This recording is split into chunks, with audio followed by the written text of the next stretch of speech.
knowledge. The MacBook Pro doesn't have a light up Apple logo. Why? My theory is because of color options. Not how thin it is, but color options. Many people think the new screen technology is the reason. However, this could be part of the reason why it doesn't have a light up Apple logo, but I think color options is the main reason because dark light from the Apple logo doesn't really make sense. As you all know, the MacBook Pro has a space gray option. The MacBook Air has very thin display and it still has an Apple logo. Brighter backlights and more vibrant colors shouldn't really make it any thicker.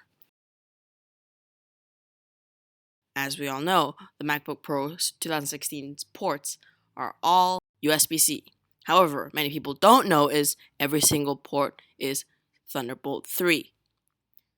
As many of you know, the MacBook Pro is using butterfly switches that are really shallow for the new keyboard. However, many people don't know is that it's actually second generation. There's more travel, just a little bit, and 4 times more key stability. Go on Apple's website, it says it right there. We all know the MacBook Pro 2016 is really thin. Apple claims to be 17% thinner than the previous model, but just how thin it is? Well, the previous model's thickest point is the same as the MacBook Air. So this means the thickest point of the MacBook Pro 2016 is 16% thinner than the MacBook Air's thickest point. If you don't know what thickest point means, then read this.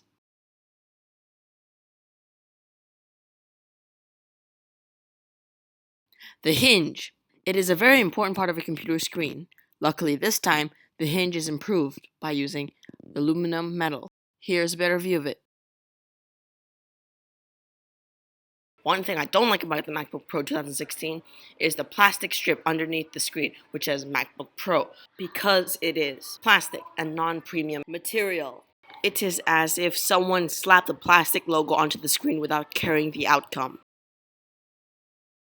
The battery life of the MacBooks are one of the best in the world, especially with the MacBook Air. However, this time they decided to drop it to just 10 hours worth of battery life. Now, this is the same battery life as the previous model, but the battery size has shrunk by 20 watts. This is bad on every level, and I'll explain why in a future video. The charger of the MacBook Pro were also known as the best ones because the speed and prongs of the charging brick. They were really fast and cable management is very easy. So without those, which is in the new MacBook Pro charger, enjoy this. We all know that we once needed extension cable because the charging brick wire just isn't long enough. However, in this year's MacBook Pro, the box doesn't include any extension cables, just a 2-meter long cable and a charging brick. No extension cable in the box. We all know that the MacBook Pro 2016 is very expensive. So, the MacBook Pro is rumored to have a price drop of 25% by the end of December or Christmas.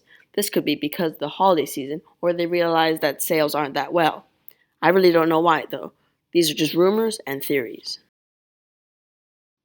The resolution of the MacBook Pro Touch Bar is hard to find. Everything Apple Pro claims it is 1280 by 80, while Marques Brownlee claims to be 1085 by 30. But if you listen to Everything Apple Pro, then the PPI is around 280.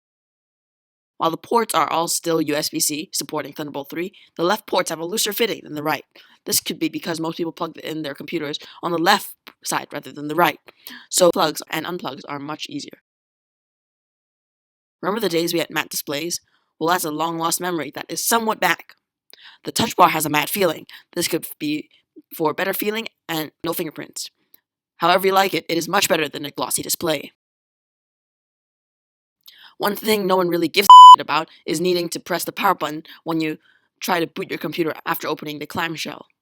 In this generation, the MacBook Pro automatically boots up when you open the clamshell, which is very convenient, but not a game changer in my opinion. The MacBook Pro has a huge problem: RAM. With the Pro in its name, you would expect powerful specs and insane speeds. However, the MacBook Pro 2016 doesn't have DDR4 RAM. Why? This is a Pro machine. We expect the best of everything. But who's to blame for this? Intel, because they weren't able to have the RAM fully optimized for the MacBook Pro. Apple's planned obsolescence is also part of the blame. Apple has been infamous for soldering components onto the board so users cannot upgrade. In this year's model, they took it to the next level. Now you can't even change and swap the SSDs. However, the model without the touch bar has an SSD that can be changed and swapped, luckily. In the keynote, Apple claims the touch bar has a fingerprint sensor. Well, next to touch bar is another technology, Touch ID. This is, however, very misleading. The problem is with their statement. The fingerprint sensor isn't really part of the touch bar. It is a separate part that is on the on button.